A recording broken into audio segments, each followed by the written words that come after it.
My stepmom called me a desperate failure and pathetic without knowing my cousin was live-streaming it.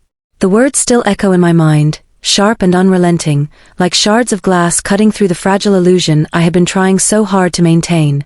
That night was supposed to be different, special, even.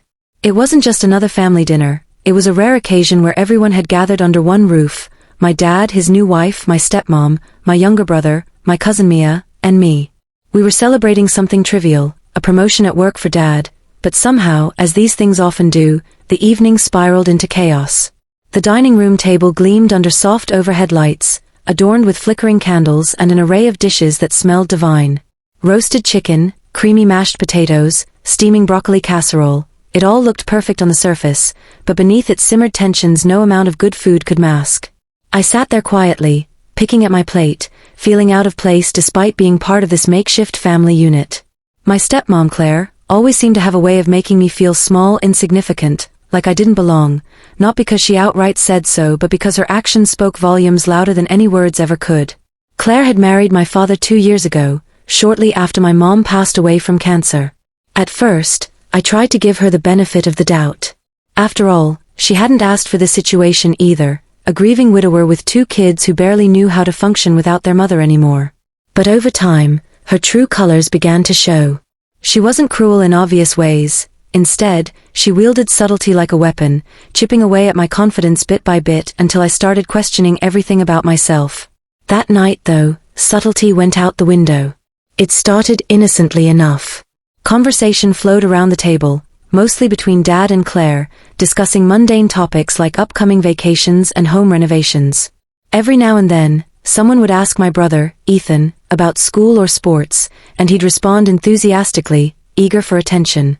As usual, I stayed silent, hoping to avoid drawing any unnecessary focus toward myself. But silence can only shield you for so long before someone decides to fill it. So, Claire said suddenly, turning her piercing gaze toward me. Her tone was casual, almost conversational, but there was an edge to it that made my stomach tighten. "How's life treating you these days? Still struggling to find your footing?" I froze, fork hovering mid-air above my plate. Struggling? Is that what she thought of me? Sure, I wasn't excelling in every area of my life right now, but who was? Life was messy, complicated, unpredictable, and yes, maybe I stumbled more than most people did. But calling me out like this, in front of everyone, it felt calculated, intentional. "I'm doing okay," I replied softly, forcing a smile that probably came across as awkward rather than reassuring. "Just taking things day by day." Claire tilted her head slightly, lips curling into a smirk that sent a chill down my spine. "Day by day? Sounds exhausting. Must be tough when nothing seems to go your way, huh?" Her words landed like punches, each syllable heavier than the last. I glanced around the table, searching for support, or at least acknowledgement, from anyone else. Dad kept his eyes fixed on his plate, chewing slowly, clearly uncomfortable but unwilling to intervene. Ethan stared blankly at his phone, oblivious to the tension building around him. And then there was Mia, sitting diagonally across from me, watching intently with wide, sympathetic eyes. Mia was my cousin, practically my sister since we grew up together during summers spent at Grandma's house. She knew me better than almost anyone, which meant she also understood exactly how much Claire's comments stung. What neither of us realized at the moment, however, was that Mia had been live-streaming the entire dinner on social media. Unbeknownst to anyone else at the table, hundreds, if not thousands, of viewers were witnessing this exchange unfold in real time. "Actually," Claire continued, leaning back in her chair with an air of superiority, "it's kind of sad, isn't it? You're what, 24 now? Most people your age are thriving, building careers, starting families, living their best lives. Meanwhile, here you are, desperate for scraps of validation, clinging to whatever fleeting successes come your way." She let out a dismissive laugh, shaking her head as if pitying me. "Honestly, it's pathetic." Pathetic. The word reverberated through the room, bouncing off walls and settling deep within my chest. It wasn't the first time someone had called me names, criticized my choices, or questioned my worth. But hearing it from Claire, in such a public setting, felt uniquely devastating. Maybe it was because she wasn't just some random person, she was supposed to be family. Or maybe it was because, deep down, I feared she might be right. Tears pricked at the corners of my eyes, threatening to spill over, but I blinked them back fiercely. Crying would only validate her accusations, prove her point. Instead, I forced myself to meet her gaze head-on, refusing to look away even as shame burned hot against my cheeks. "You don't know anything about me," I said finally, my voice trembling but firm. "And honestly, I don't care what you think." For a split second, I thought I saw a flicker of surprise cross Claire's face, quickly replaced by irritation. "Oh please," she scoffed. "Don't act like you're some misunderstood martyr. Everyone sees right through you. You're not fooling anyone." At that moment, Mia shifted uncomfortably in her seat, her phone clutched tightly in her hands. She opened her mouth as if to say something, then closed it again, hesitating. Whatever internal debate she was having, she ultimately chose to stay silent, for now. But later, when the live stream ended and the comment section exploded with messages of outrage, disbelief, and solidarity, she would tell me she regretted not speaking up sooner. As the argument dragged on, growing increasingly heated, I found myself retreating inward, detaching from the reality of the situation. It was a coping mechanism I developed over the years, a way to protect myself from emotional pain. In my mind, I pictured myself floating above the scene, observing it from a distance as if it were happening to someone else. From this vantage point, I could see how absurd it all was, a grown woman tearing apart a young adult in front of her own family, seemingly oblivious to the damage she was causing. But detachment only worked for so long. Eventually, the weight of Claire's words crashed back down on me, pulling me back into the present with brutal force. By the time dessert rolled around, a decadent chocolate cake that no one touched, I was physically shaking, overwhelmed by a mix of anger, sadness, and humiliation. When the meal finally ended, I excused myself as quickly as possible, mumbling something about needing fresh air. Outside, the cool night breeze offered little comfort, but at least it gave me space to breathe, to process everything that had just transpired. Leaning against the railing of the porch, I stared out into the darkness, wondering how things had gone so wrong so fast. Unbeknownst to me, Mia followed shortly after, joining me in the shadows. For a while, neither of us spoke. We simply stood side by side, sharing the quiet solidarity that comes from knowing someone truly understands your pain. Finally, she broke the silence. "You handled that really well," she said gently, placing a reassuring hand on my shoulder. "Better than I would've." I snorted bitterly. "Yeah, right. I basically let her walk all over me." "No, you didn't," Mia insisted. "You stood up to her, even when it was hard. That takes courage." Her words caught me off guard, stirring something inside me that I hadn't felt in a long time, hope. Maybe Claire's opinion didn't define me. Maybe I was stronger than I gave myself credit for. And maybe, just maybe, the world wasn't as cruel as it sometimes seemed. Little did I know, the events of that night were only the beginning of a journey that would test my resilience, challenge my perceptions, and ultimately lead me toward a path of self-discovery unlike anything I could have imagined. The next morning, I woke up with a heaviness in my chest that no amount of sunlight streaming through the blinds could lift. The events of the previous night replayed in my mind like a broken record. Claire's biting words, the stunned silence at the table, Mia's hesitant expression as she held her phone. It felt surreal, almost dreamlike, but the lingering sting of humiliation was far too real to ignore. I reached for my own phone on the nightstand, half expecting it to be flooded with notifications from friends or acquaintances who might have seen snippets of last night's livestream. But instead, there was only one unread message, a text from Mia. "Hey, can we talk? There's something you need to know." My stomach dropped. Something about the tone of her message made me uneasy, though I couldn't quite put my finger on why. I typed back quickly, "Yeah, sure. When?" Her reply came almost instantly, "Now, if possible. Meet me at the coffee shop downtown." 20 minutes later, I found myself sitting across from Mia in a cozy corner booth at our favorite cafe. She looked nervous, fidgeting with the sleeve of her sweater and avoiding direct eye contact. Whatever she needed to tell me clearly weighed heavily on her mind. So I began cautiously, stirring sugar into my latte. "What's going on?" Mia hesitated for a moment before exhaling sharply, as if bracing herself. "Okay, so, remember how I was live streaming dinner last night?" I nodded slowly, dread pooling in the pit of my stomach. "Yeah." "Well," she paused again, chewing on her lower lip. "I didn't realize it until after everything happened, but the stream went viral. Like, really viral." My heart skipped a beat. What do you mean viral? How bad is it? It's not bad, she said quickly, reaching out to place a reassuring hand over mine. Actually, it's kind of amazing. People are rallying behind you, defending you, calling out Claire for being awful. The comments section is blowing up with support, not just random strangers, but people sharing their own stories of dealing with toxic family members. You've become this symbol of resilience, I guess. I stared at her, dumbfounded. Wait, what? Are you serious? Dead serious. She pulled out her phone and slid it across the table toward me.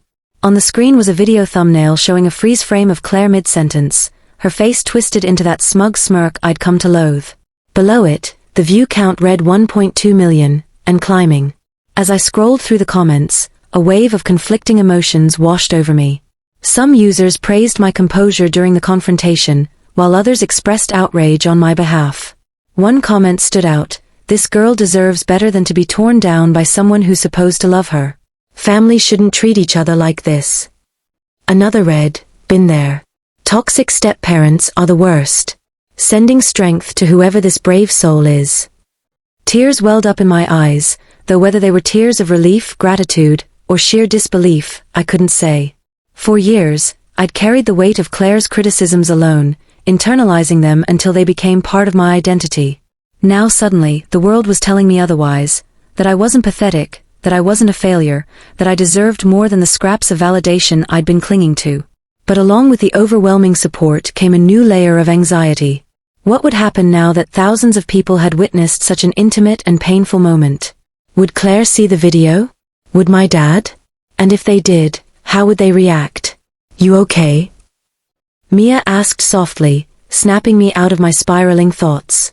"I don't know," I admitted, running a hand through my hair. "It's a lot to process. Part of me feels vindicated, I guess.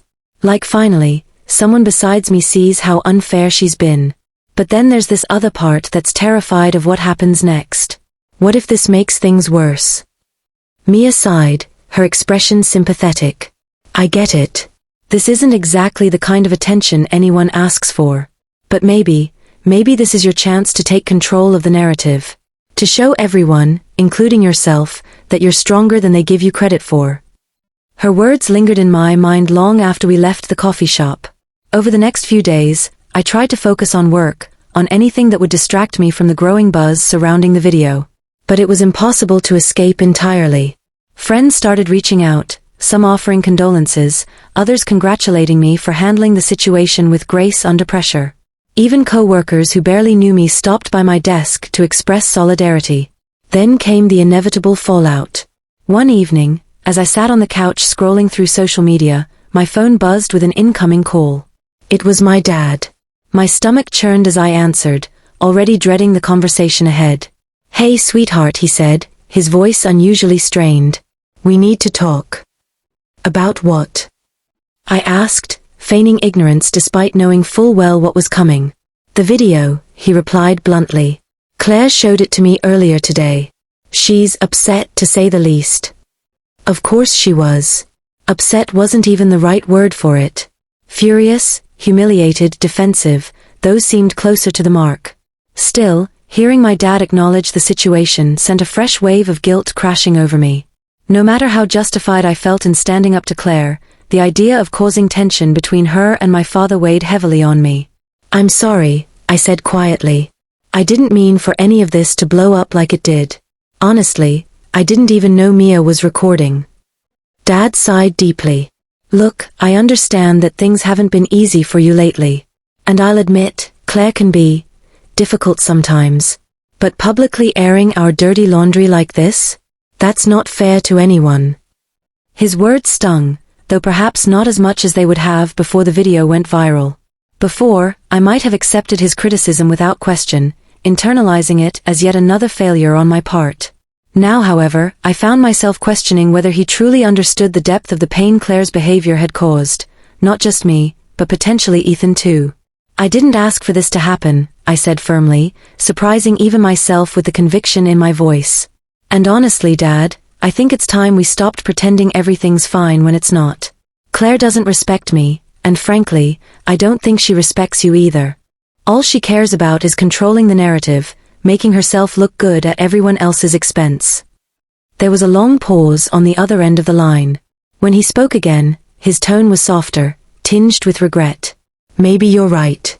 Maybe I've been turning a blind eye to things I shouldn't have. But that doesn't change the fact that this situation has gotten way out of hand. Claire wants to sit down and talk, to clear the air, she says. Will you meet us for dinner tomorrow night? The request caught me off guard. Dinner with Claire? After everything that had transpired, the thought filled me with equal parts dread and determination. On one hand, I wasn't sure I could stomach another meal where her cutting remarks sliced through the air like knives. On the other hand, maybe this was the opportunity one needed to confront her head-on, to assert my boundaries once and for all. I'll think about it, I told him non-committally, buying myself some time to weigh the pros and cons. After hanging up, I spent hours pacing my apartment, wrestling with indecision. Should I go? Could I handle another confrontation, especially knowing that Claire would undoubtedly try to twist the narrative in her favor? Or should I refuse, drawing a firm line in the sand and risking further estrangement from my father? In the end, it was Mia who helped me make the decision. When I called her later that night, pouring out my fears and frustrations, she listened patiently before offering a simple piece of advice: do whatever feels right for you. Not for your dad, not for Claire, and definitely not for anyone watching online. This is your life, your story. Own it. Her words resonated deeply, giving me the clarity I desperately needed. By the time I hung up, I knew exactly what I had to do. The following evening, I walked into the restaurant where we'd agreed to meet, my heart pounding in my chest. Claire and my dad were already seated at a corner table, their expressions unreadable as I approached. For a moment, I considered turning around and walking away, but then I remembered Mia's advice, the countless messages of support flooding my inbox, and most importantly, the realization that I deserved better. Taking a deep breath, I slid into the booth across from them, meeting Claire's gaze squarely. Whatever happened next, I was ready. The air at the table was thick with tension as I settled into my seat. Claire's eyes bore into me, her expression a mix of defiance and thinly veiled irritation. My dad, sitting between us, looked uncomfortable, his fingers drumming nervously against the edge of the table. For a moment, no one spoke, just the faint hum of background chatter and clinking dishes filling the silence. Finally, Claire broke it. Well, she said sharply, folding her arms across her chest, I suppose you're enjoying all the attention. Her tone was accusatory, but this time, it didn't land like a punch to the gut. Instead, I felt something unexpected, calm. Maybe it was the hours I'd spent rehearsing what I wanted to say, or maybe it was the knowledge that thousands of people online had my back. Whatever it was, I found myself meeting her gaze without flinching. Actually, I replied evenly, I'm not. None of this was intentional, it just happened. But since we're here, there are some things I need to say. Claire raised an eyebrow, clearly unimpressed.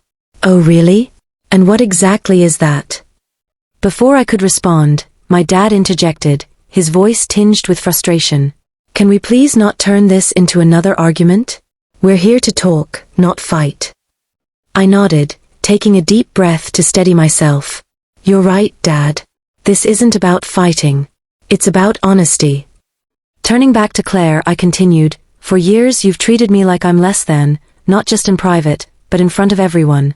You criticize every decision I make, dismiss my feelings, and act like nothing I do will ever be good enough. Last night wasn't the first time, and if nothing changes, it won't be the last. Claire opened her mouth to retort, but I held up a hand, stopping her mid-sentence. Let me finish. I get it, you married into a family that came with baggage. Losing Mom was hard on all of us, and maybe you thought stepping into her role would somehow fix things. But the truth is, you can't replace her. No one can. And trying to fill that void by tearing me down doesn't help anyone, it just hurts. For the first time since I'd known her, Claire seemed speechless. Her lips parted slightly, as though she wanted to argue, but no words came out. Instead, she glanced at my dad, who was watching me intently, his expression unreadable. I'm not saying this to hurt you, I added softly, addressing both of them now. I'm saying it because I want things to change. I love you, Dad, and I've tried so hard to make this work, for your sake. But living under constant judgment, feeling like I have to prove myself over and over again, it's exhausting. If we're going to move forward, then we need to start treating each other with respect. All of us. My dad sighed heavily, running a hand through his graying hair. You're right, he admitted quietly. We haven't handled this well, at all. Claire, I think it's time we listen to her. Really listen. Claire shifted uncomfortably in her seat, her usual confidence faltering. After a long pause, she finally spoke, her voice softer than I'd ever heard it. Fine. Let's say I've been harsh. What do you expect me to do about it? It wasn't an apology, not even close, but it was a start. I leaned forward slightly, choosing my next words carefully. Acknowledge how your actions affect others. Stop using criticism as a way to assert control. And most importantly, stop acting like my worth is tied to your approval. Because it's not. She stared at me for a long moment before nodding curtly. Okay, I'll try.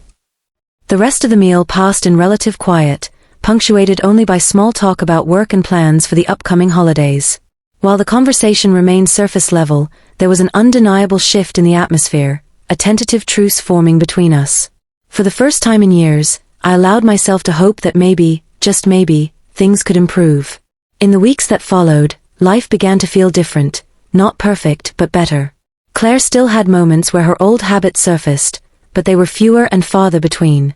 More importantly, when she did slip up, my dad was quicker to call her out, creating a buffer that hadn't existed before. Our relationship remained complicated, but it was progress, and sometimes, progress was enough. Meanwhile, the viral video continued to ripple through social media, sparking conversations about toxic relationships and the importance of setting boundaries. Strangers reached out daily, sharing their own stories and thanking me for speaking my truth. Though the attention was overwhelming at times, it also reminded me of the power in vulnerability, that by owning my pain, I could inspire others to do the same. One evening, as I sat on my balcony watching the sunset, Mia joined me, carrying 2 steaming mugs of tea. How are you holding up? She asked, handing me one of the cups. I smiled, savoring the warmth of the drink and the company. Honestly, better than I expected. Things aren't fixed overnight, but they're moving in the right direction. That's all anyone can ask for, Mia said, leaning back in her chair. And hey, look at you, you've become this accidental advocate for standing up to toxicity. Pretty badass, if you ask me.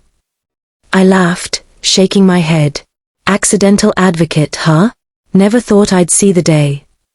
Well, believe it, she teased. Who knows? Maybe this is just the beginning of your journey.